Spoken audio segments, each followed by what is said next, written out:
शिवरात्रि का अर्थ क्या है? जिसमें सबके दिन मनाए जाते हैं, शिव की रात्रि क्यों मनाए जाते हैं? जब संसार पर काम, क्रोध, लोभ, मोह, अहंकार, इनका बोलबाला होता है। काम का अर्थ है गलत कार्यों की तरफ मनुष्य की बुद्धि जो बनी रहती है, उससे आपके जीवन का पतन होता है और यही दुखों का कारण भी होता है। काम कार्य व्यवहार करने को नहीं कहा जाता, काम माने गलत कार्यों की तरफ। गलत आकर्षण मानव जीवन के भविष्य को बिगाड़ देता है। मनुष्य की कामना नहीं पूर्ति होती है तो क्रोध आता है। क्रोध किसी व्यवस्था का हल नहीं है भैया। क्रोध से कोई समस्या निपटाई नहीं जा सकती। क्रोध मानव जीवन का सबसे बड़ा दुखों का कारण है। आपकी आर्थिक स्थिति को बिगाड़ देता है। समस्याएं जीवन में बिगड़ती जाती हैं, बनती नहीं। इसलिए हमें कभी क्रोध नहीं करना चाहिए और लोभ भी नहीं करना चाहिए, क्योंकि लोभ के कारण खा न सको क्या लेकर थोड़ी जाओगे, यही पड़ा रहेगा सब कुछ। तो जीवन में खाते पीते रहो, उसके बाद व्यवस्थाएं बने, उससे जोड़ते रहो, व्यवस्थाओं का आगे बढ़ाओ। तो हमें इन चीज़ों का भी जीवन में ध्यान देना बहुत अनिवार्य है। जब हम इनका ध्यान देंगे तो हमारे जीवन में सदा खुशहाली रहेगी मेरे भाई बहनों, और जब इसका ध्यान नहीं देंगे तो हमारे जीवन में कष्ट रहेगा। और जाना तो सबकी यात्रा है भैया, एक दिन जाना ही पड़ेगा। तो यात्रा से पहले व्यवस्था तो कर लो। कहीं जाते हो रिश्तेदारी या तो कपड़े लत्ते इकट्ठे कर लेते हो कि वहाँ जाके तो हम क्या क्या पहनेंगे, कैसे करेंगे। बाहर ज़्यादा दिन के लिए तो 2-3 जोड़े रख लेते हो कि हमें बारी बारी इसका प्रयोग करते रहेंगे, इसकी सफाई करते रहेंगे। तो सारी व्यवस्थाएं करके तो जाते हैं लोग। इसी प्रकार से जीवन की व्यवस्था भी है, जीवन की यात्रा भी है। इसे भी हम योग साधना करके अपने वर्तमान से भविष्य को भी अच्छा बना लें, जो आगे चल के हमें कष्टों का सामना न करना पड़े। इस प्रकार से हमें ये भी करना जरूरी है, जो तुम्हारे जीवन में लाभ देगा।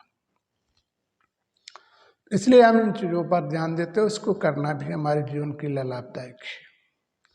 वर्तमान भविष्य दोनों को संभालने वाला है।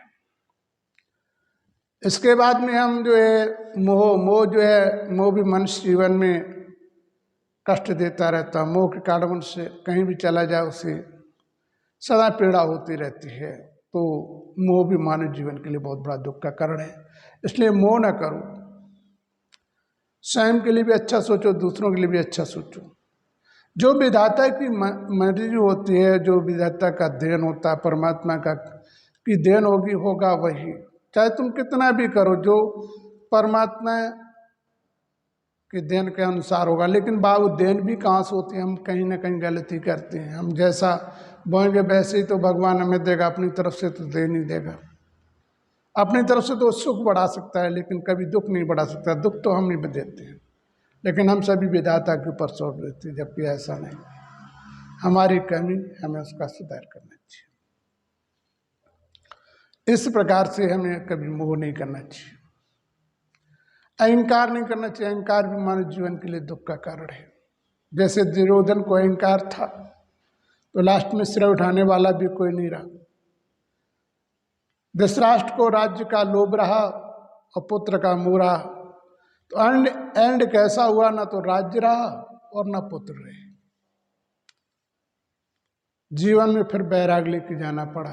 तो विचार करिए, जीवन की एक ऐसी यात्रा है जिनमें इन्हीं व्यवस्थाओं में फंसकर मनुष्य उलझा रहता है, लेकिन लास्ट यात्रा में कोई चीज हाथ नहीं लगती है।